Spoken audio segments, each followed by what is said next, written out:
5 topics हैं। Basically आप समझ लें मार्केटिंग करने के 5 तरीके हैं। उन 5 तरीकों को हम मॉड्यूल्स बोलते हैं।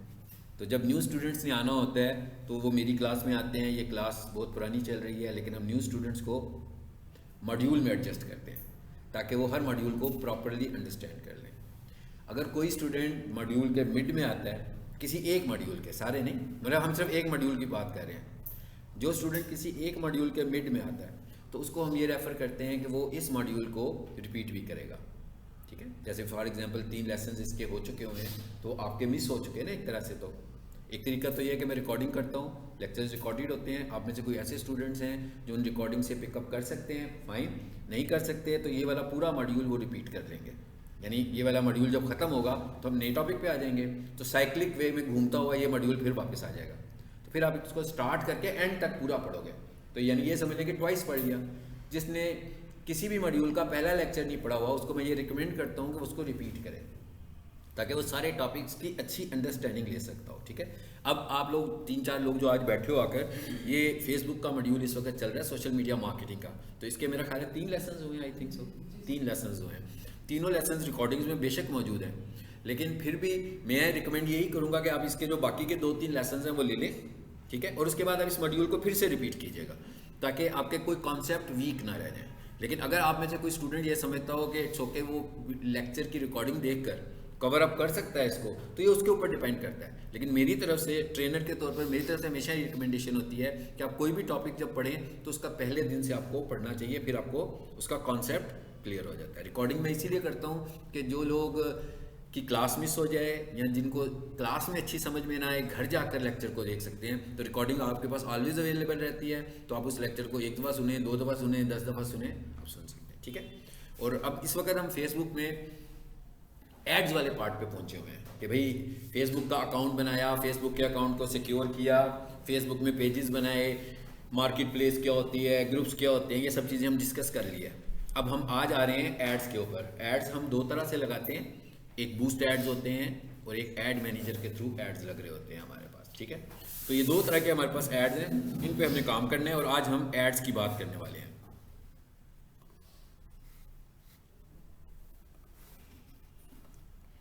और कैसे हमने बात करनी है जरा इसको भी देख लेते हैं।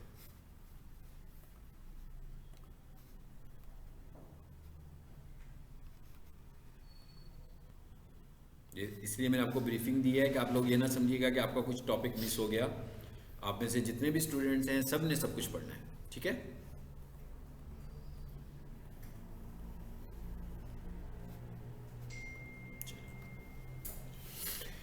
ये मैंने फेसबुक ओपन कर लिया जी, और अब हम एड्स की बात कर रहे हैं। और एड्स कहाँ पे लगते हैं? फेसबुक पेज के ऊपर। तो इसका मतलब क्या हुआ, एड्स लगाने के लिए हमें कहाँ पे जाना है? फेसबुक पेज पर आना है। ठीक है, तो पेज पर आने के लिए मैं यहाँ से क्लिक कर लूँगा पेज पर। यहाँ ये जो आइकॉन नज़र आ रहा है मैं इस पर क्लिक करता हूँ, सीधा ही पेज पर आ गए। आई थिंक सो ये अकाउंट पे आ गया। ठीक है जी, इधर आ जाए, फिर ये पेज पे आ जाते हैं। फेसबुक अकाउंट, फेसबुक पेज, इनमें क्या डिफरेंस होता है? अगर आप लोग प्रीवियस लेसन लेना चाहें तो रिकॉर्डिंग में देख सकते हैं, नहीं तो आप इतना सिर्फ कंटिन्यू कर लें और आप ये समझें कि आप रिपीट क्लास के तौर पर इसको पढ़ रहे हैं। ठीक है, बजाय इसके कि आप ये समझें कि 2 लेसन में इसने ख़त्म होना है तो हम 2 दिनों के बाद ज्वाइन कर लेते हैं, तो आप अपना डैमेज ही करेंगे। इस तरह करके कम से कम बॉडी लैंग्वेज अंडरस्टैंडेबल हो जाती है, आपको चीज़ें समझ में आना शुरू हो जाती हैं और आप ये समझें कि आप इसको दोबारा से पढ़ने वाले हैं। ठीक है, ये ना समझें कि ये ख़त्म हो गया, 2 लेसन के बाद ख़त्म हो गया तो आपको तो ये समझ में भी नहीं आया, ये बल्कि आपने रिपीट करना है, ये दोबारा पढ़ना है। ठीक है, एक्चुअली आपका कोर्स उस वक्त शुरू होगा जब हम नए मॉड्यूल पे आएंगे, नए टॉपिक पे आएंगे, तो वहाँ से आपका साइक्लिक वे में 5 मॉड्यूल्स पूरे होंगे। ठीक है, जब हम नया मॉड्यूल शुरू करेंगे तो मैं आपको बताऊंगा कि 5 टॉपिक्स कौन कौन से हैं। 5 टॉपिक्स इंडिपेंडेंट हैं, ऐसा नहीं है कुछ के भाई वो पहले वाला पढ़ लिया तो दूसरे वाला समझ में आ गया, दूसरे वाला पहले 2 पढ़ लिए तो तीसरे वाला समझ में आ गया। अगर ऐसे हो तो फिर ये इंटरनेट मार्केटिंग कैसे हो? फिर तो एक ही तरीका पढ़ लें, फिर 5 तरीके पढ़ने के क्या तरीके की ज़रूरत है हमें? ठीक है, मतलब ये कोई कोर्स तो नहीं है ना, कोई एकेडमिक कोर्स तो नहीं कि इसमें हमने 5 किताबें पढ़नी है। ये बेसिकली 5 मार्केट करने के मुख्तलिफ तरीके जो हम पढ़ रहे हैं ना, ये वो हैं जो मैं एज ए डिजिटल मार्केटर लोगों को सर्विसेज देता हूँ, वही वाले तरीके हम आपको सिखा रहे हैं। ठीक है, चलिए अभी हम पेज पे आ गए। सबको पता है पेज का, इसमें कोई इतनी खास बात नहीं है। फेसबुक पेजेस ऐसे ही होते हैं, फेसबुक अकाउंट भी ऐसे ही होते हैं कि आप इस पे आते हो, पोस्ट लगाते हो, कुछ डिस्क्रिप्शन लिखते हो, ऐसे ही है, कुछ हैशटैग्स लगाते हैं। ये सिंपल हर बंदे का पोस्ट करने का यही क्राइटेरिया होता है। लेकिन अब हम थोड़ा सा कमर्शियल पॉइंट ऑफ व्यू से बात कर रहे हैं कि एडवर्टीजमेंट के पॉइंट ऑफ व्यू से हम कैसे कर रहे होते हैं। हम ये कह रहे हैं कि भाई ये एक पोस्ट लगी है, ठीक है, थोड़ी देर के लिए सोचते हैं, और इसकी रीच अगर हम देखें, पहले तो इस पेज को, पोस्ट को देखते हैं, ये पोस्ट नज़र आ रही है हमें, फाइन। अब हम इस पर क्लिक करते हैं तो यहाँ पर ना कुछ चीज़ें नज़र आ रही हैं। पहले इन 4 पॉइंट्स को पहले समझ लेते हैं। नंबर 1 पे क्या लिखा हुआ आ रहा है जी, 169 व्यूज़, रीच, इंट्रैक्शंस, ठीक है, ये वीडियो है तो ये वीडियो के पॉइंट से हमें ये सब चीज़ें बता रहा है। सबको पता लग रहा है 169 व्यूज़ का क्या मतलब हुआ कि 169 व्यूज़ आए हैं इस पर, ठीक है। रीच कितनी हुई है, 129। इसका क्या मतलब हुआ, 129 लोगों तक गया और कितने लोगों ने इसको देखा, यानी लोग कम है, देखने वालों की तादाद ज़्यादा है, ठीक है। बेसिकली वीडियो को दिखाने की फ्रीक्वेंसी जो होती है वो 1 पॉइंट समथिंग होती है। आप इसे 1.5 भी कह सकते हो और 1.7 भी कह सकते हो। इसका मतलब क्या हुआ कि किसी एक बंदे को एक से ज़्यादा दफ़ा, मतलब ऐसा नहीं है कि सबको 2-2 दफ़ा दिखाया उसने। 1.5 का तो यही मतलब है ना, हर किसी को तो 2 दफ़ा नहीं दिखाएगा, किसी को दिखाएगा। अब किसको दिखाएगा, 2 दफ़ा किसको दिखाना है फेसबुक ने, उसको दिखाना है जिसको इस कंटेंट में इंटरेस्ट है। जिसके लिए ज़्यादा इंटरेस्टिंग कंटेंट है उसको एक से ज़्यादा दफ़ा दिखा देगा, जिसके लिए नॉर्मल होगा उसको एक दफ़ा दिखा देगा। तो हमारी रीच जो है वो हमेशा कम होगी, और व्यूज़ या इंप्रेशन, यहाँ पर अभी व्यूज़ आ रहे हैं। जब मैं पिक्टोरियल पोस्ट की बात करूँगा, तस्वीर वाली पोस्ट की बात करूँगा, तो यहाँ पर व्यूज़ नहीं होंगे, यहाँ पर इंप्रेशंस होंगे, ये इतनी दफ़ा देखा उसने। तो इन दोनों में डिफरेंस होगा। रीच हमेशा इंप्रेशन से कम होगी, क्योंकि रीच लोग हैं और इंप्रेशंस पोस्ट देखी गई कितनी दफ़ा। तो आपके इंप्रेशंस हमेशा रीच से ज़्यादा होंगे, क्योंकि फेसबुक की या गूगल की दिखाने की जो फ्रीक्वेंसी होती है वो 1.5 से लेकर 1.7 तक होती है। इंट्रैक्शन का मतलब क्या है कि भाई ये देखने के बाद इतने लोगों ने इनसे किसी ना किसी तरीके से इंटरेक्ट किया। जी कैसे किया, रिएक्शंस की शक्ल में किया, कमेंट तो हमें नजर नहीं आ रहा, इसका मतलब क्या हुआ, ये लाइक्स आए हुए, ये it's also a type of interaction. Comment is also a type of interaction, sharing is also a type of interaction. मतलब ये सब कुछ इंटरेक्शन की टाइप्स हैं कि लोग कमेंट कर रहे हैं, लोग लाइक कर रहे हैं, लोग शेयर कर रहे हैं, ये इंटरेक्शन है। अब जरा एक तस्वीर की पोस्ट पे आते हैं, ये पिक है, ठीक है, पिक है ना, वीडियो तो नहीं है, वीडियो है, आई थिंक सो वीडियो है। चलिए तस्वीर पे आ जाते हैं, मेरा ख्याल है कि ये तस्वीर होनी चाहिए, ठीक है, इस पे आ जाते हैं, जरा इधर नीचे से ही देख लेते हैं इसको। ये क्या लिखा हुआ है जी, सी इनसाइट्स एंड एड्स। देखिए इनमें फर्क आ रहा है। इनसाइट्स का क्या मतलब है, ऑर्गेनिक इनसाइट्स दिखाएगा, एड्स का मतलब क्या है, पेड दिखाएगा। यानी फॉर एग्जांपल इन्होंने इन्वेस्ट नहीं किया हुआ एड्स के ऊपर, तो इसका मतलब क्या हुआ कि ऑर्गेनिकली दिखाएगा। ऑर्गेनिक का मतलब क्या होता है, नेचुरल। जैसे आपका फेसबुक अकाउंट है, आप उस पर एक पोस्ट लगा देते हैं, बाद में आपको पता लगता है भाई इस पर 5 लाइक्स आ गई हैं, तो इसका मतलब क्या हुआ, ये ऑर्गेनिक रिजल्ट्स आ रहे हैं, क्योंकि आपने इस पर इन्वेस्ट तो नहीं किया अभी आपने फेसबुक को पे नहीं किया इसके लिए कि भाई इसको ज़्यादा से ज़्यादा लोगों को दिखाओ। सो मैं इस पर क्लिक करता हूँ, अब देखें तो क्या आ गया, अब कितने व्यूज़ आए हैं जी इस पर, 212 और 131 इसकी रीच आई है, ठीक है। और ये इंट्रैक्शंस दिखा रहा है कि ये इस पे इंट्रैक्शंस हैं। और नीचे आए जरा,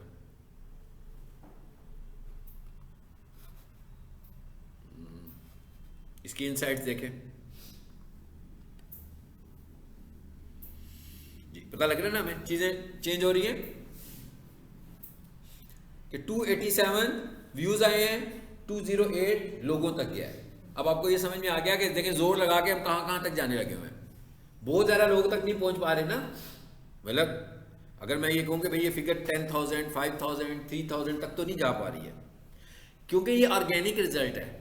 जब आपका चैनल या आपका जो फेसबुक है वो बहुत पॉपुलर हो जाएगा, ठीक है, जैसे पब्लिक फिगर्स के होते हैं, तो वो उनकी रीच तो आप देखते हैं ना एकदम कितनी ज़्यादा हो जाती है, वेल नोन जो हो जाते हैं, उनको टाइम लगता है, इस काम में टाइम लगेगा। लेकिन अब हम ये कह रहे हैं कि भाई हमने तो अपना बिजनेस स्टार्टअप किया है, हम चाह रहे हैं कि हमारा मैसेज ज़्यादा से ज़्यादा लोगों तक जाए, तो अब हम क्या करने वाले हैं, हम इसकी रीच को बढ़ाने के लिए ऐड चलाएंगे। यानी मैं ये चाह रहा हूँ कि भाई ये तो मैं जो भी लगाता हूँ मैक्सिमम 200, 500, 600, 700 तक जाता है, मगर मैं 5,000 लोगों को दिखाना चाहता हूँ, मैं 10,000 लोगों को दिखाना चाहता हूँ, मैं 20,000 लोगों को दिखाना चाह रहा हूँ। तो इसका मतलब ये हुआ कि अब मुझे इस पर इन्वेस्ट करना है। इन्वेस्ट इन टर्म्स ऑफ कि मैं मेटा को पे करूँगा। मेटा क्या करेगा, फिर जितना मैं इन्वेस्ट कर रहा हूँ उसके हिसाब से वो कहेगा हाँ भाई 500 रुपया लगा रहे हो तो इतनी रीच बढ़ा दूंगा, 1,000 रुपया लगा रहे हो तो इतनी रीच बढ़ा दूंगा, 2,000 रुपया लगा रहे हो, यानी इन टर्म्स ऑफ डॉलर्स मेरी रीच बढ़ना शुरू हो जाएगी। अब ऑर्गेनिक रिजल्ट्स नहीं है, अब फेसबुक देख रहा है कि आपकी कंटेंट के इंटरेस्ट के लोग कौन से हैं, वो उनको आपका कंटेंट दिखाता है। अब अक्सर देखते हैं ना आपको एड्स नजर आना शुरू हो जाते हैं, खुद ही आप कोई कॉल तो नहीं करते ऐड के लिए, खुद ब खुद ही ऐड आ जाता है जिसपे लिखा हुआ आता है स्पॉन्सर्ड। वो बेसिकली क्यों नजर आते हैं, वो इसलिए नजर आते हैं कि आपने उस तरह के कंटेंट को कभी लाइक किया होता है, कभी कमेंट किया होता है, कभी शेयर किया होता है, कभी देखा होता है। तो फेसबुक के पास सारा डेटा है कि भाई कौन बंदा लाइक कर रहा है। मिसाल के तौर पर अगर मैं ये कहूँ कि अभी मैं चाहता हूँ कि मुझे ना कुछ फर्नीचर परचेज करना है और फेसबुक से मैं कुछ एड्स भी देखना चाह रहा हूँ, मगर मैं अपने फेसबुक पे फर्नीचर के एड्स ही नहीं देख पा रहा, मुझे कोई फर्नीचर का एड मेरे फेसबुक पे नज़र नहीं आता, तो मैं क्या करूँगा, फर्नीचर के कुछ पेजेस को फाइंड करूँगा, फर्नीचर की कुछ पोस्ट को फाइंड करूँगा, उन्हें लाइक कर दूंगा, उन्हें कमेंट कर दूंगा, किसी एक को क्यूरी भी भेज दूंगा, किसी एक का पेज भी लाइक कर दूंगा। अब मैं क्या देखूंगा, थोड़ी ही देर के बाद मुझे फर्नीचर्स के एड्स नज़र आना शुरू हो जाएंगे, क्योंकि फेसबुक को पता लग गया कि मेरा इंटरेस्ट फर्नीचर प्रोडक्ट में है, तो फेसबुक ने ऐड दिखाना शुरू कर दिया।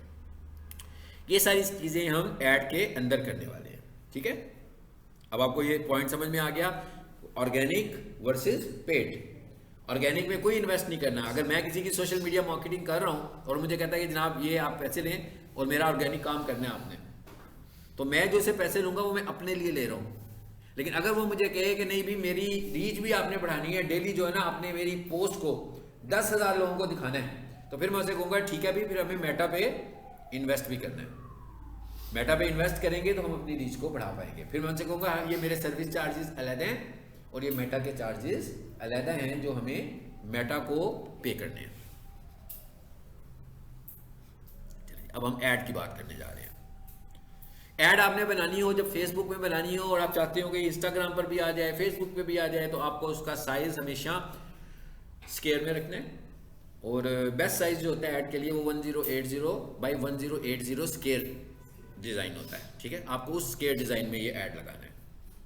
अब मैं यहाँ आया, मैं इस पोस्ट को एडवर्टाइज करना चाह रहा हूँ। फॉर एग्जाम्पल बूस्ट किया,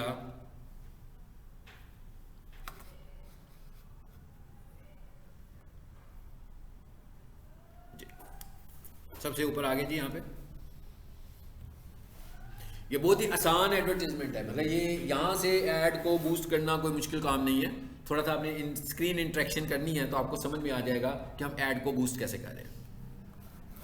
यहाँ से शुरू हुआ जी बूस्ट पोस्ट। इसका क्या मतलब हुआ कि भाई बॉस को बूस्ट करना चाहते हैं। गोल, गोल क्या है आपका। ऑटोमेटिक का क्या मतलब हुआ, ऑटोमेटिक का मतलब हुआ कि फेसबुक कहता है कि भाई मेरे ऊपर छोड़ दो, मैं ही सब कुछ करता हूँ, ये है ऑटोमेटिक। लेकिन मेरा गोल स्पेसिफाइड है तो मैं इधर आता हूं जी, जरा देखते हैं क्या गोल है। Get more messages, good for sale. कहां पर मैसेज आएंगे, फेसबुक पे भी आ सकते हैं, व्हाट्सएप पे भी आ सकते हैं, इंस्टा पे भी आ सकते हैं। ये मैं चाहे खुद सेलेक्ट करूंगा कि मैसेज कहां आए। दूसरे नंबर पर क्या आया जी, इंगेजमेंट।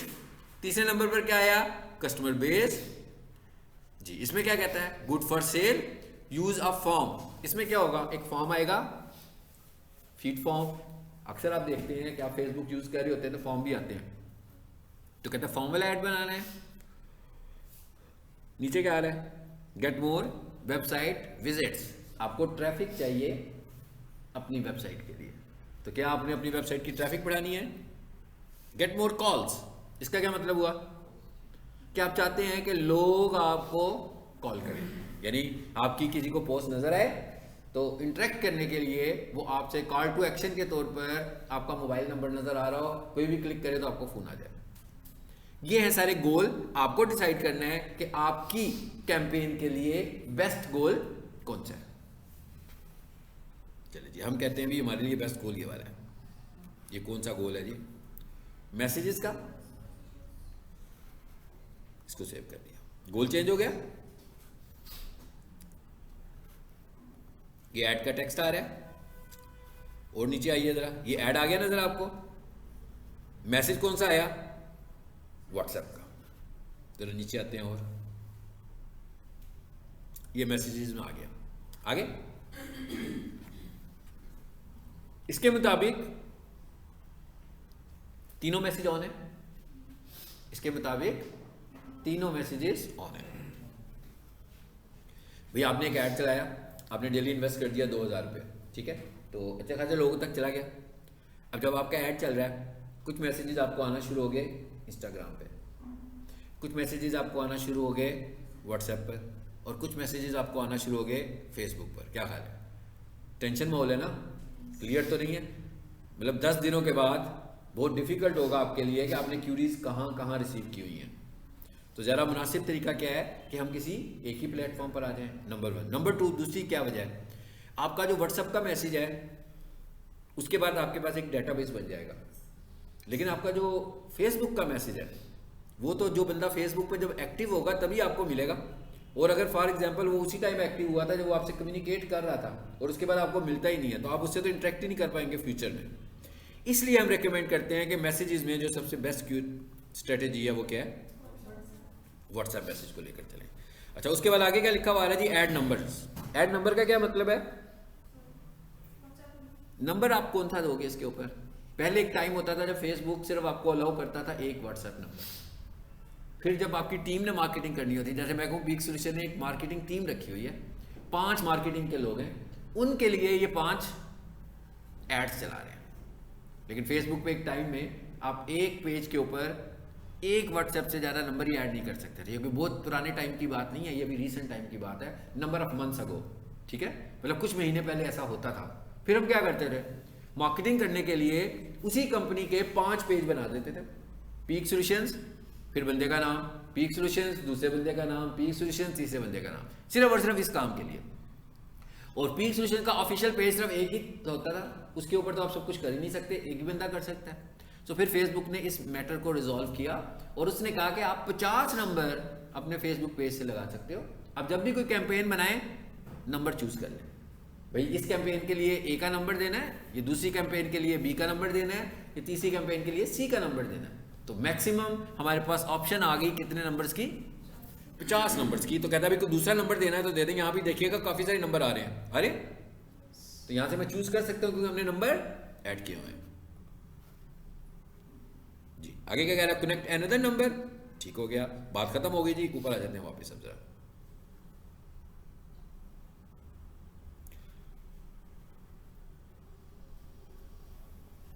फिर आगे अगली बात किस चीज की? ऑडियंस की। अच्छा, यहां पर एक और ऑप्शन आ रही है, स्पेशल एड कैटेगरी। इसका क्या मतलब है? स्पेशल एड कैटेगरी का मतलब यह है कि कुछ ऐसी एड्स हैं, फाइनेंशियल प्रोडक्ट्स आपकी ऐड किए हैं, ठीक है, कितनी सारी एड्स आ गई हैं। कहता है क्या आपकी एड्स इन कैटेगरीज में फॉल करती है? अगर आपकी एड इन कैटेगरीज में फॉल करती है तो आपको एक्स्ट्रा वेरिफिकेशन की जरूरत है अगर आप इसमें लाना चाहते हैं। मैं कहता हूं नहीं भी नहीं आती है, इसको मैंने बंद कर दिया। जैसे मिसाल के तौर पर अभी रियल स्टेट की बात हो रही है। अब रियल स्टेट में क्या हो रहा है कि एक बंदा कोई प्लॉट बेच रहा है बहुत बड़ा, और उसकी कीमत जो है वो 2 करोड़ रुपए है, और उसने एक ऐड लगाया, उसने कहा भाई 25% डाउन पेमेंट करें और प्लॉट का कब्जा ले लें, और पेमेंट करने के लिए हमारा अकाउंट नंबर है। अब अगर वो बंदा फेक हुआ तो फेसबुक के थ्रू प्रॉब्लम क्रिएट हो गया ना। इसलिए फेसबुक ने कहा कि ऐसी एक्टिविटीज़ जिसमें कोई सस्पिशियस होने के चांसेस हैं उसको मैं एक्स्ट्रा वेरीफाई करूंगा लीगल डॉक्यूमेंट्स के थ्रू। तो जो बंदा मुझे अपने लीगल डॉक्यूमेंट्स देगा तो इसका मतलब क्या हुआ कि फेसबुक भी उस तक वापस दोबारा पहुंच सकता है कि भाई ये कौन सा बंदा था, किसने ये काम किया। लेकिन अगर आप रियल स्टेट का ऐड लगा रहे हैं और सिंपल ऐड लगा रहे हैं, अवेयरनेस ऐड लगा रहे हैं, लोगों को सिर्फ इन्फॉर्मेशन दे रहे हैं कि भाई हम प्रॉपर्टी बेच रहे हैं, पैसे नहीं मांग रहे उस ऐड में, फिर इसके ऊपर आपको स्पेशल ऐड कैटेगरी में जाने की जरूरत नहीं पड़ेगी, ठीक है। लेकिन कैटेगरी में जानने की जरूरत पड़ेगी तो डॉक्यूमेंटेशन करने की भी जरूरत पड़ेगी, ठीक है, अदरवाइज ये काम नहीं होगा। अच्छा, उसके बाद और नीचे आ जाते हैं। आगे क्या आ गया जी? ऑडियंस। फिर क्या आया? ऐड कहां पे चलाना चाहते हो आप, ठीक है, पेंसिल पे क्लिक कीजिए। आ गया कि भैया हम कहां पे ऐड चलाना चाहते हैं। जेंडर चूज करेंगे कि किसके लिए ऐड चलाना चाहते हैं, कितने लोगों को ऐड दिखा रहे हैं। अब देखें, फेसबुक पर एडवर्टीजमेंट करने के लिए पहले मॉडल समझना पड़ेगा हमें। फेसबुक पे एडवर्टीजमेंट करने का मॉडल ये नहीं है कि फेसबुक पर आए, ऐड लगाया, स्पॉन्सर्ड हो गया तो बस ज़बरदस्त हो गया सब कुछ, ऐसे नहीं होगा। आपको ऑडियंस को खुद आइडेंटिफाई करना पड़ेगा पहले कि आप जिसको ऐड दिखा रहे हैं क्या वो आपकी ऑडियंस भी है कि नहीं है। ठीक है, जैसे अभी हमने जो ऑडियंस चूज की हुई है, यहाँ पर देंगे 18 से लेकर 65 प्लस तक। तो मुझे बताएं कि कोई 65 प्लस का बंदा जो कि डिसीजन मेकर भी हो फेसबुक यूज करता है? ऐसे ही जनरल सर्वे करके देख लेते हैं। नाना अबू, दादा अबू करते हैं। परचेज भी किया कभी कुछ उन्होंने ऑनलाइन? नहीं करते हैं, नहीं करते भाई। मेरा बड़ा भाई नहीं करता, शायद मैं भी नहीं करता फेसबुक यूज। इसका क्या मतलब हुआ? फेसबुक की ऑडियंस को पहले आइडेंटिफाई करें। आप जिस प्रोडक्ट को बेच रहे हैं वो बंदा जो आपकी ऑडियंस है, क्या वो फेसबुक पर है कि नहीं है? मैं आपको बताऊं, फेसबुक की जो ऑडियंस है वो 35 से 40 साल क्रॉस नहीं करती सीरियस लोगों की, जिन्होंने फेसबुक पे डिसीजन लेना है। जो डिसीजन लेने हैं, इंजॉय करने वाले नहीं, डिसीजन लेने वाले, कि भाई पोस्ट देख रहे हैं, लाइक कर रहे हैं, कमेंट कर रहे हैं, एक्सेट्रा एक्सेट्रा। ये नहीं कह रहे हम कह रहे हैं जिनको हम चीज़ बेच रहे हैं, जिन्होंने चीज़ें खरीदनी है, उनकी बात हम करने लगे हैं। तो वो तो सीरियस लोग नहीं मौजूद। तो इसका मतलब क्या हुआ कि मैं ज़्यादा से ज़्यादा किधर तक चला जाऊँगा? 42 44 तक ले जाता हूँ। इसके ऊपर रिसर्च करें जाकर, आप भी घर में जाकर रिसर्च करें। अभी भी मुझे एक बंदे की कॉल आई हुई थी कि जी मैं एक ऐड चला रहा हूँ, ट्रैवल एजेंसी का ऐड चलाता हूँ, सही ऑडियंस नहीं आ रही मेरे पास। तो आपको पहले अपनी ऑडियंस को आइडेंटिफाई करना है कि आपकी ऑडियंस है कौन सी। मतलब मैं अगर डिजिटल मार्केटिंग सेल कर रहा हूँ तो मुझे पहले तो ये देखना है ना कि मैं डिजिटल मार्केटिंग किसको सेल करूँ। ठीक है, अगर मैं 65 प्लस के बंदे को डिजिटल मार्केटिंग सेल करूँगा तो वो कैसे सेल होगी मेरी? वो तो पैसे ही जाया होंगे। हाँ, क्यूरी जरूर आएगी, ऐसा तो नहीं हो सकता ना क्यूरी ना आए। क्यूरी तो लाजमी आएगी। जिसको आप ऐड दिखाओगे वो ऐसे ही जनरल इन्फॉर्मेशन के लिए फोन कर देगा, आप करवा रहे हैं। कोई बंदा आपको ये भी कह देगा मेरे पास तो पैसे ही नहीं है, मुझे फ्री करवा दें। हाँ, ऐसे मैसेजेस भी आएंगे, बहुत सारे अजीबोगरीब से मैसेजेस भी आएंगे। कोई एक मैसेज ये भी आ जाएगा कि भाई ये क्या होता है, ये वाला मैसेज भी आएगा। तो गलत ऑडियंस है ना भाई। जो बंदा अगर आपको ये पूछे कि ये क्या है, जिसका तो मतलब है आप बिल्कुल ही गलत जगह पर चले गए, सही जगह पर आपने टारगेट ही नहीं किया। तो पहले आप थोड़ी सी रिसर्च करें कि ये आपकी प्रोडक्ट है, भाई ये बेचना है, ये खरीदने वाला कौन है, ये कौन बाय करेगा ऑनलाइन, ऑनलाइन बायर्स कौन से हैं, फिर उनकी एजेस क्या हैं, फिर वो कौन से प्लेटफॉर्म्स पर मौजूद हैं, फिर उनकी जेंडर क्या है, ये रिसर्च करें। भाई चैटबॉट्स हैं, चैटबॉट्स पे रिसर्च करें, गूगल पे रिसर्च करें, एक्सेट्रा एक्सेट्रा। ठीक है, इन सब जगहों पे जाकर आप रिसर्च करें। तो मैंने कहा नहीं भाई। और अब वापस आ जाए इंस्टाग्राम पे। इंस्टाग्राम की ऑडियंस इससे भी छोटी है। इंस्टाग्राम की ऑडियंस, मैं जब किसी क्लास में पढ़ा रहा हूँ उसमें 40 बच्चे बैठे हों तो उनमें से तकरीबन 30% लोगों के फेसबुक अकाउंट नहीं होते, मगर इंस्टाग्राम अकाउंट सबके होते हैं। इसका मतलब क्या हुआ? स्टूडेंट 100% इंस्टाग्राम पे मौजूद हैं। तो अब हमें ये देखना है कि टीनेजर्स को हम कहाँ टारगेट करेंगे, इस एज से ज़रा थोड़े से ऊपर वाले लोगों को हम कहाँ टारगेट करेंगे, और मैक्सिमम कितनी एज वाले बंदे को टारगेट करेंगे। It's okay. अब अगर फॉर एग्जांपल मुझे लगता है कि मेरी जो प्रोडक्ट है वो इस एज की है, मुझे ये भी देखना है कि मेरी प्रोडक्ट फेसबुक की भी है। मिसाल के तौर पर मैं आज ट्रैवल करना चाहता हूँ, ठीक है, दुबई जाना चाह रहा हूँ। अच्छा, अब जो बंदा दुबई जाना चाह रहा है, अब वो ऐसा तो नहीं कि उसने 6 महीने के बाद दुबई जाना है। फेसबुक पर जो ऐड नजर आ रहा है वो ऐसा ऐड है कि जो आज भी कैश हो सकता है और 6 महीने बाद भी कैश हो सकता है और 2 महीने बाद भी कैश हो सकता है, क्योंकि वो तो स्पॉन्सर्ड ऐड के तौर पर नजर आ रहा है ना। वो किसी की सर्च पे तो नजर नहीं आ रहा, किसी की सर्चिंग पे वो ऐड नजर नहीं आ रहा। लेकिन जो बंदा दुबई जाना चाह रहा है, हो सकता है वो गूगल पर आए सीधा, वो देखेगा best travel agency near me, उसको जो ऐड नजर आएगा गूगल पर क्लिक करेगा, उन्हें फ़ोन करेगा और कहेगा जनाब दुबई का टिकट लेना है, क्या तरीका कार है, वहाँ पर आप कैसे देते हैं, होटल कैसे मिलेगा, वगैरह वगैरह वगैरह, सब कुछ इन्फॉर्मेशन ले ली। लेकिन आपने यही वाला ऐड अगर आपने फेसबुक पर चलाया और आपने कहा कि भाई 5 क्यूरीज आई थी लेकिन किसी ने टिकट नहीं खरीदा, आपको क्या लगता है खरीदेगा कोई टिकट फेसबुक पे ऐड देके? भाई फेसबुक पे एक बंदा जनरल यूज करने लगा हुआ है, उसकी इंटेंशन ही नहीं है इस वक्त दुबई जाने की। बाई चांस हो सकता है किसी की हो, लेकिन 100% किसी की इंटेंशन नहीं है ट्रैवल करने की। लेकिन गूगल पर जो आकर आपको सर्च करेगा, याद रखें फेसबुक पे सर्चिंग तो है ही नहीं है। मतलब फेसबुक पे आज तक आप हम सब लोगों ने कितनी दफ़ा फेसबुक के सर्च बॉक्स को यूज़ किया हो? नहीं किया। हम फीड को यूज़ करते हैं सिर्फ, सर्च, हालांकि सर्चिंग होती है मतलब मुझे कोई चीज़ ढूंढनी होगी, मिलेगी, लेकिन हमारी साइकोलॉजी नहीं है कि हम फेसबुक पे जाकर सर्चिंग करें। हम सर्चिंग कहाँ पे करते हैं? गूगल पे करते हैं, फेसबुक पे तो सर्च ही नहीं करते। इसका मतलब ये हुआ कि हमें पहले काम इन्वेस्ट करने से पहले बहुत अच्छी आइडेंटिफिकेशन करनी है, बहुत अच्छे तरीके से अपनी ऑडियंस को आइडेंटिफाई करना है। और ये जितनी चीज़ें मैंने बताई हैं ये सारी ऑडियंस को आइडेंटिफाई करनी है, प्लेटफॉर्म आइडेंटिफाई करना है, ठीक है। मेरे पास सारे प्लेटफॉर्म पड़े हुए हैं, मुझे पता है कि भाई मेरे पास एक क्लाइंट आएगा, मैं उसे गूगल पे लेकर जाऊंगा, मैं उसे इंस्टा पे लेकर जाऊंगा, मैं उसे फेसबुक पे लेकर जाऊंगा, कि कहीं भी नहीं लाऊंगा इन तीनों में से, और उसकी यूट्यूब चैनल बनाकर उसकी ऑर्गेनिक वीडियोस लगाऊंगा, या उसकी मैं वेबसाइट बना दूंगा, या मैं उसकी गूगल लिस्टिंग बनाऊंगा। ये डिसाइड मैंने करना है खुद से कि भाई उसको बिजनेस कहाँ से मिलेगा। नहीं तो वो चीख ही मारेगा ना 1 महीने के बाद, अगर कोई रिजल्ट नहीं आएगा तो कहेगा भाई मैं तो रोजाना का 1000 रुपया लगा रहा था, 10,000 लग चुके हैं, तो मुझे तो कोई रिजल्ट नहीं आ रहा, एक भी कॉल नहीं आई, एक भी कन्वर्जन नहीं हुई, तो इसका फायदा तो मुझे कुछ भी नहीं हो रहा। तो आपको पहले रिसर्च करनी है, गूगल का चैटबॉट यूज करें, है ना, होता है चैटबॉट के, नहीं आया अभी तक, आ गया हुआ है। उसके अलावा चैट जीपीटी, इधर जाकर और भी बहुत सारे चैटबॉट्स हैं, इधर जाकर जरा रिसर्च करें ये क्या चीज़ है।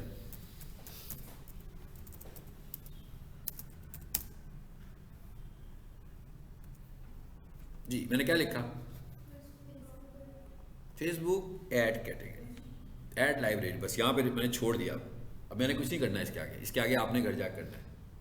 इसको ज़रा देखना ये क्या चीज़ है, फेसबुक ऐड लाइब्रेरी। इसे देखे जाकर के भाई लोगों की ये ऐड लाइब्रेरी है कि जो दूसरे लोग एड्स लगाने लगे हुए हैं उसके मुतालिक बताएगा आपको, लेकिन इससे आगे मैंने नहीं बताना, इससे आगे आपने इसके ऊपर रिसर्च करनी है। याद रखें अगर आप रिसर्च नहीं करेंगे, मेरी क्लासेस में कोई ऐसी चीज़ नहीं होती जो किताबी होगी, और डिजिटल मार्केटिंग भी कोई ऐसी चीज़ नहीं है जो किताबी है, सारी की सारी रिसर्च है। रिसर्च करके आप आने वाले दिनों की मार्केटिंग कर सकते हैं, किताब पढ़ के नहीं कर सकते हैं। किताब एकेडमिक प्रोग्राम कर सकते हैं, आप डिग्री भी कर सकते हैं, लेकिन प्रोफेशनल सर्विसेज प्रोवाइड करनी है तो आपको लेटेस्ट चीज़ों के साथ रिलेटेड रहना है, ठीक है। इसको आपने घर जाकर ज़रा देखना है कि ये फेसबुक ऐड लाइब्रेरी क्या चीज़ है और ये क्या दिखा क्या रही है आपको, क्या चीज़ दिखाती है। और टॉपिक वाइज देखिएगा, इसमें टॉपिक्स भी आ रहे होंगे, तो इसमें आपको एड्स नज़र आ रहे होंगे कि भाई ये टॉपिक है, इसके ऊपर ये ऐड चलाए हैं, इसने चलाए हुए हैं। आपको काफ़ी सारी रिसर्च मिलेगी इसके ऊपर, ठीक है। 3-4 चीज़ें मैंने आपको बता दी हैं यहाँ पर। आ जाएं वापस, लोकेशन सेट करें, ठीक है। फिर क्या कहता है इन लोगों को अपना ऐड दिखाओ, car drivers, automotive industry, Suzuki Swift, ये इसने हमें कुछ सजेशंस दी हैं। अभी और भी कुछ है इसके पास, ब्राउज करें, कितना कुछ आ गया। ये है ऑडियंस टारगेटिंग, कि किसको ऐड दिखाएं और किसको ऐड ना दिखाएं, क्योंकि अगर सबको ऐड दिखाएंगे तो रिजल्ट तो बहुत क्विक आएंगे। अगर मैं ऑडियंस को स्पेसिफाई कर दूंगा, जैसे हम ये कहते हैं कि भाई कॉलेज वाले जो हैं वो हैंडबिल्स बनवाते हैं, पीक सोल्यूशन वालों ने ना कोई 50,000 हैंडबिल्स बनवाए और बहुत सारे बंदे हायर किए कि भाई जाओ ये बांटो बैठ जाके। अब वो 50,000 बंदे जो थे, वो जो बंदा बांटने गया वो शायद मैट्रिक भी नहीं होगा, अंडर मैट्रिक होगा, या शायद मैं भी पढ़ना लिखना भी ना जानता हो। उसको सिर्फ ये कहा जाए कि भाई ये जाना है तुमने तो ये बांट कर आ जाने इन लोगों को। अब वो सड़क पे चलते हुए जिसको देख रहा है देता जा रहा है ना, साइकिल की शॉप पे दे दिया, होटल में दे दिया, एकेडमी के बाहर दे दिया, रोड पे दे दिया, एक बंदा बस पे चढ़ रहा है उसको दे दिया, एक बंदा बस से उतर रहा है उसको दे दिया, एक बंदा गाड़ी पार्क कर रहा है उसके शीशे पे लगा कर चला गया, ऐसे ही है। तो ये मार्केटिंग तो ना हुई ना, मैं ये तो कोई मार्केटिंग ना हुई, इससे तो बहुत कम ऑडियंस निकलेगी आपकी। यहाँ पर इंटरनेट मार्केटिंग का यही फायदा है कि आप ऑडियंस को अगर आपने वही वाली स्ट्रेटेजी यहाँ भी यूज करनी है, ये वही वाली स्ट्रेटेजी कब बन जाती है? ब्रॉड ऑडियंस के साथ। मतलब वो ब्रॉड ऑडियंस ही हुई ना, जो हैंडबिल बांधने की स्ट्रेटेजी थी वो ब्रॉड ऑडियंस थी कि भाई सबको, ये है ब्रॉड ऑडियंस। क्या मतलब? ऑल जेंडर, मेल को भी दिखाओ फीमेल को भी दिखाओ, 18 से लेकर 65 प्लस सबको दिखा रहा है। ना आपने किसी के डेमोग्राफिक्स टारगेट किए, ना आपने किसी के बिहेवियर्स टारगेट किए, ना आपने किसी के इंटरेस्ट टारगेट किए। तो इसका मतलब क्या हुआ? ब्रॉड ऑडियंस हो गई ना, सभी को दिखा दो मेरा ऐड, ठीक है। इंटरनेट मार्केटिंग का यही तो फायदा है कि हम ऑडियंस को रिस्ट्रिक्ट करते हैं कि भाई दूसरे को क्यों दिखा रहे हो, इसका तो मुझे कोई एडवांटेज ही नहीं है, ये मेरी ऑडियंस है। मुझे पता है कि मैं डिजिटल मार्केटिंग का कोर्स किसको सेल कर सकता हूँ, मुझे पता है कि मैं डिजिटल मार्केटिंग का कोर्स 35 साल से ऊपर वाले बंदे को सेल नहीं कर सकता। बहुत कम लोग होते हैं 40 साल तक ले जाते हैं, इससे ऊपर तो कोई क्लास में आकर बैठता नहीं है, बैठता है तो 4 दिनों के बाद छोड़ कर चला जाएगा, पता है भाई इसने नहीं करना, नहीं कर पाएगा, नहीं सीख पाएगा, ठीक है। स्टूडेंट्स को सेल करता हूँ, नए ग्रेजुएट्स को सेल करता हूँ, यूनिवर्सिटी स्टूडेंट्स को सेल करता हूँ, इंटरमीडिएट स्टूडेंट्स को सेल करता हूँ। तो अब हमें अंदाज़ा हो गया। ऑन द अदर हैंड मैं ये कहता हूँ कि भाई इसमें अगर मैं डेमोग्राफिक्स देखूँ तो मैं कहता हूँ मैं कौन से पेरेंट्स को ये कोर्स सेल कर रहा हूँ। पेरेंट्स की बात कर ली अब मैंने कहा भाई जिन पेरेंट्स के बच्चे जो है ना वो 18 साल के हैं, 20 साल के हैं, उनको सेल कर रहा हूँ। अभी मैं डिजिटल मार्केटिंग की बात कर रहा हूँ सिर्फ। फॉर एग्जाम्पल स्पून बेचने हैं, फर्नीचर बेचना है, इसी तरह हमें हर चीज़ की टारगेटिंग को देखना पड़ेगा कि हम किसको टारगेट कर रहे हैं, क्या वो लेने वाला भी है कि नहीं है। वो टारगेटिंग हम इस जगह पे आके कर रहे हैं। यहाँ पर हर चीज़ मिल गई, आपको मिल गई है ना। इसको बैठ के ये सब कुछ उसी ने प्रोवाइड कर दिया। चैट बॉक्स में जाएं, उधर जाकर कहें कि भाई suggest me audience for online digital marketing courses. 3-4 दफ़ा अपने फिल्टर को पॉलिश करें और फाइनली जो फिल्टर आपके पास आएगा आपको पता लगेगा काफ़ी सारी चीज़ें उसने आपको समझा दी। एड लाइब्रेरी में जाकर डिजिटल मार्केटिंग के एड्स देखें, काफ़ी सारी चीज़ें आपको फिर समझ में आना शुरू हो जाएंगी। ठीक है, ये बताता जा रहा है किसको करेंगे आप, बिहेवियर्स, लोगों के बिहेवियर्स क्या हैं उनको देखें जरा क्या आ रहे हैं। बहुत कुछ है इसके अंदर। हाँ,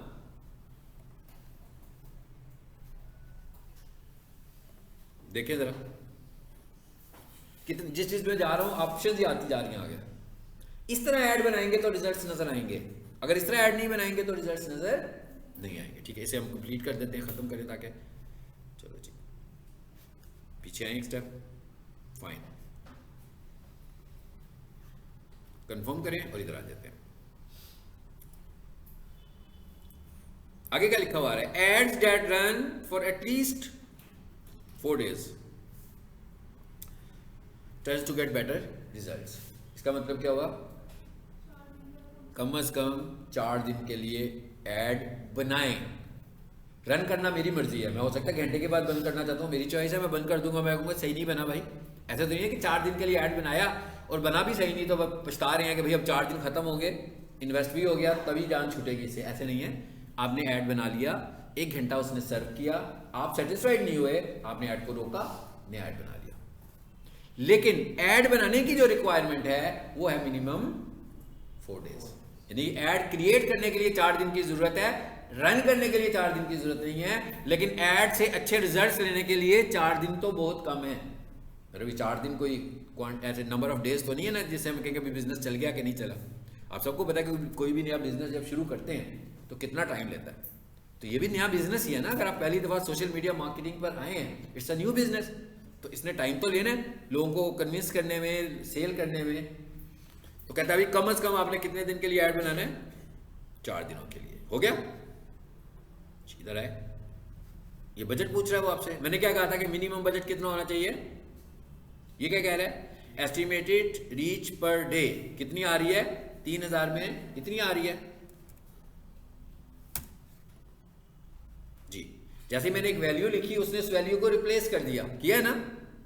ये कीनिया का फेसबुक पेज है, इसलिए उसके साथ कीनिया की करेंसी आ रही है और इसीलिए उसमें कीनिया का कन्वर्जन आ रहा है, कन्वर्जन इन डॉलर्स।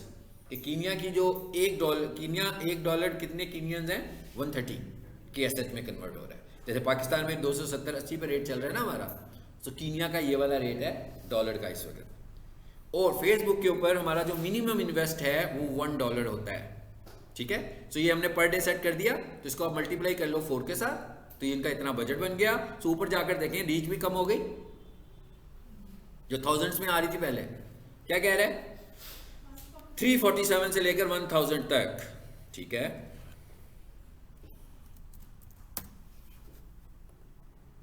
जी अब कितनी हो गई, 15,000 से लेकर 10,000 लोगों तक, 45,000 लोगों तक। ठीक है, तकरीबन 50,000 लोगों। अब इसका मतलब ये भी नहीं है कि हम क्लेम करें कि भाई ये मेरा ऐड चला तो तुमने 15,000 बोला था तो ये तो 12,000 तक गया। मतलब ये उसने एक एस्टिमेटेड रीच आपको बताई है। ये इसमें और बहुत सारे फैक्टर्स भी काउंट करेंगे। आपका ऐड डिज़ाइन यानी ऐड कॉपी कितनी अच्छी है, जो अभी हम मैसेजेस दे रहे थे, और आपका ऐड क्रिएटिव कितना अच्छा है, यानी आपका ऐड डिज़ाइन कितना अट्रैक्टिव है लोगों को कन्विंस करने के लिए। अगर ये सब कुछ अच्छा होगा तो ये अच्छे रिजल्ट देगा। एनीवेज यहाँ पर आते हैं, इधर मैंने 112 लिखा तो उसने रख दिया जी 130 जी। कहता भाई कितना बजट करो, कहता है बजट आपने रख दिया लेकिन ये बहुत ही कम है। हाँ, कितना कह रहा है करें? 1040। चलिए जी इसको कर देते हैं।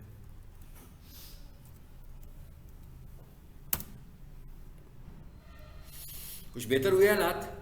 2 पॉइंट उसकी रिकमेंडेशन पर गया, ये पब्लिश का बटन भी आ गया साथ ही, ठीक है।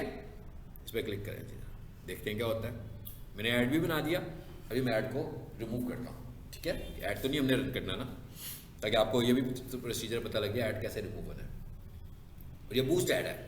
आगे ये नीचे आते हैं, गो टू ऐड सेंटर। यहाँ पर ऐड चल रहे हैं, इसमें फौरन चल भी पड़ रहे हैं, इसलिए इसको ज़रा जल्दी से रोकते हैं। लेकिन उससे पहले एक चीज़ देखते हैं।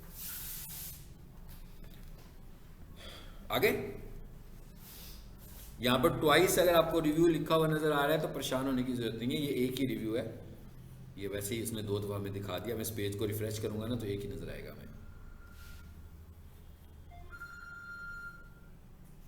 एक ही आ गया ना वापस। अच्छा अब ज़रा देखते हैं व्यू डिटेल्स, और ये क्या लिखा हुआ है? Edit ad, boost again, view details. इस पे आए ज़रा। अब एक और पॉइंट समझते हैं जैसे आते हैं क्या। जब आप पहली दफ़ा ऐड लगाते हैं इन रिव्यू, इस पर आए, ये पता लग गया सबको ऐड कैसे खत्म होना है, डिलीट ऐड। अच्छा ये क्या लिखा हुआ है जी? Report a problem, something went wrong, ठीक है। फिर क्या लिखा हुआ है? Include in report. चलिए ये 3 स्टेप्स से जो मुझे आगे करने थे। पहले कहते हैं हाँ भाई ये स्क्रीनशॉट लेने लगा हूँ मैं कह ले लो भाई। उसने खुद ही स्क्रीनशॉट ले लिया, कुछ प्रॉब्लम है मेरे साथ। हम क्या करते हैं कि हम वो जो ऐड रन किया होता है ना उसका स्क्रीनशॉट लेते हैं और वो यहाँ पर अपलोड करते हैं, ठीक है। अब क्या कहता है? Choose area. मैं क्या बताने लगा हूँ अभी आपको बताता हूँ। पहले आएंगे ऐड पे, फिर यहाँ से चूज करेंगे टॉपिक। अभी मैंने एक ऐड बनाया है, लेकिन क्या हुआ 4 घंटे गुजर गए, 5 घंटे गुजर गए, 8 घंटे गुजर गए, मेरा ऐड रिव्यू में पड़ा हुआ है, एक्टिवेट नहीं हो रहा, रन नहीं हो रहा, एक्टिव नहीं हो रहा। सो मैंने इसे कहा ऐड रिव्यू एंड अप्रूवल। फिर मैंने इसे कहा ऐड रिजेक्टेड। नहीं जी ऐड रिजेक्ट तो नहीं हुआ। Add in review for over 24 hours. जब भी आप पहली दफा एडवर्टीजमेंट शुरू करोगे तो आपका जो ऐड है वो 24 घंटे या इससे ज़्यादा टाइम भी ले सकता है अप्रूव होने में। जब आप फ्रीक्वेंटली एडवर्टीजमेंट शुरू कर देंगे तो आधे घंटे में भी ऐड चल पड़ेगा आपका, ठीक है। लेकिन जैसे ही 3-4 घंटे हुए तो मैंने यही वाला मैसेज चूज कर लिया कि भाई इतना टाइम वेस्ट करना पड़ रहा है, ठीक है, वेट करना पड़ रहा है, तो इसको ज़रा चलवा लेते हैं। ये मैसेज करके यहाँ पर थोड़ा सा मैंने मैसेज देना है और फिर क्या कर देना है इसको सबमिट। तो इसके तकरीबन 20-25 मिनट के बाद अगर आपके ऐड में कोई वायलेशन नहीं होगी, यहाँ पर मैं यही मैसेज करूँगा कि मेरा ऐड जो है वो बिल्कुल लीगल है, मैंने फेसबुक की किसी पॉलिसी की वायलेशन नहीं की हुई, तो प्लीज़ मेरे ऐड को एक्टिव कर दें। और जैसे ही मैं इसको सबमिट करूँगा तो तकरीबन आधे घंटे में मेरा ऐड एक्टिव हो जाएगा। अभी मैं क्या कह रहा हूँ, इसको रिमूव करना है। सबको पता लग गया कि ऐड रिव्यू कैसे करनी है। ऐड रिव्यू कैसे करनी है? कैसे करनी है? रिपोर्ट आ प्रॉब्लम से जाकर। और ज़रूरी नहीं है अभी एक ही प्रॉब्लम आई है, कोई और प्रॉब्लम भी आ सकती है। तो वहाँ पर एक लिस्ट आ रही थी प्रॉब्लम्स की। आपको जैसी प्रॉब्लम, जैसे वो रिजेक्ट हो जाती है आपकी ऐड किसी वजह से, तो आप रिजेक्ट की प्रॉब्लम बताएंगे कि जनाब इस वीडियो में ऐसा कुछ नहीं है, आपने इसे क्यों रिजेक्ट कर दिया।